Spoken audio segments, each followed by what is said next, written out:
दोस्तों, हमारा भारत देश बहुत ही अद्भुत और बहुत ही रहस्यमय है। इस देश के कोने-कोने में बिखरी पड़ी है कहानियाँ, कुछ ज़मीन में दबी तो कुछ पत्थरों में छुटी निशानियाँ। मध्य प्रदेश की राजधानी भोपाल से 46 किलोमीटर दूर विंध्य की पहाड़ियों पर है सांची। भगवान बुद्ध से जुड़ी एक ऐतिहासिक विरासत जिसे हम रूबरू होंगे।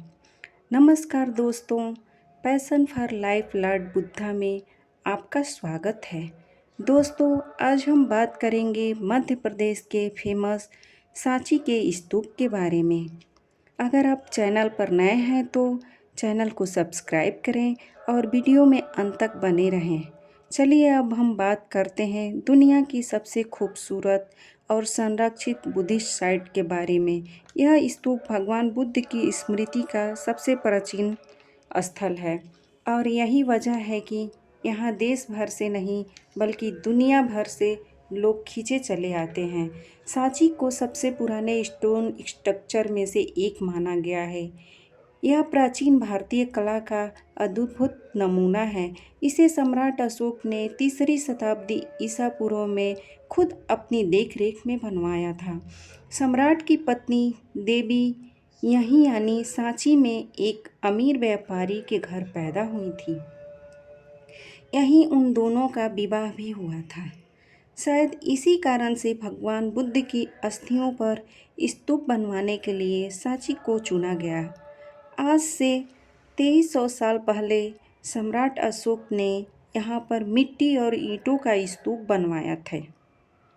ठीक उसके 100 साल बाद यानी 2200 साल पहले शुंग वंश के राजा अग्निमित्र ने उसी स्तूप के ऊपर पत्थर का स्तूप बनवाया, जो आज भी वर्तमान में मौजूद है और यही है सांची का स्तूप नंबर 1।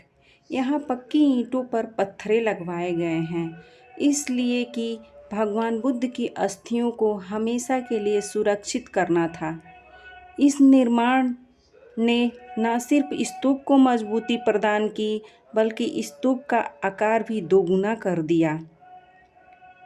यह काम उस वक्त के समाज की मदद से हुआ। स्तूप के चारों तरफ रेलिंग बनवाने के लिए व्यापारियों ने पत्थर दान दिए। इसे सगुन वेदिका कहा गया। इसे बनवाने के लिए पत्थर की स्लैब को सीधा काटा गया और लड़ी की तरह से पंक्तियों में पिरो दिया गया। इस स्तूप की ऊंचाई लगभग 21.64 मीटर और व्यास 36.5 मीटर है। स्तूप में 4 तोरण द्वार भी हैं, जिसमें गौतम बुद्ध के जन्म से लेकर परिनिर्वाण तक की कथा चित्रित की गई है।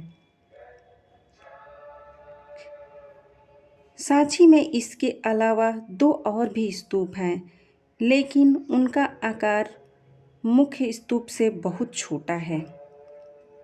अलग अलग समय में सांची के कॉम्प्लेक्स में नए निर्माण होते गए हैं।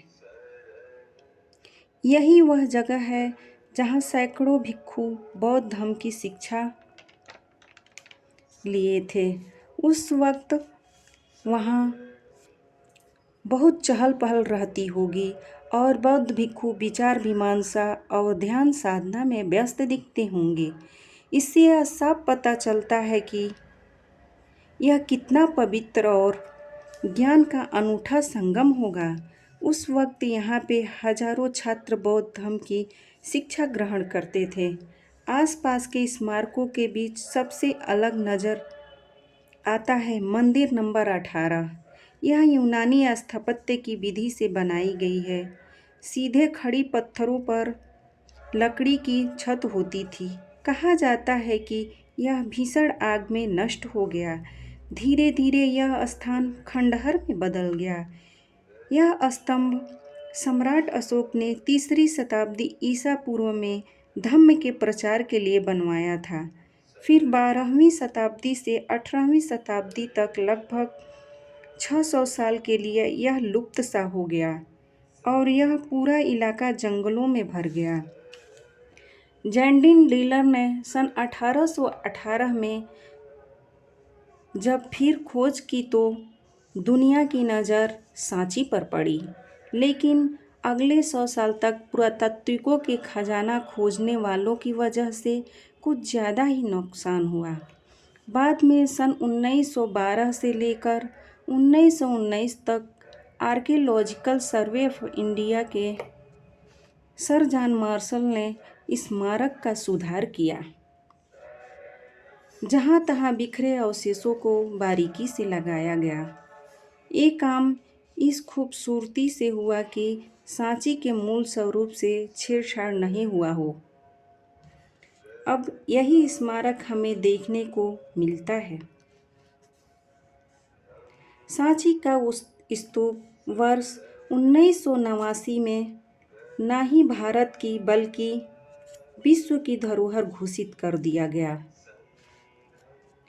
आज की वीडियो में बस इतना ही। यह जानकारी कैसी लगी कमेंट में ज़रूर बताएं। चैनल को सब्सक्राइब करें और वीडियो को लाइक करना न भूलें। नमो बुद्धाय।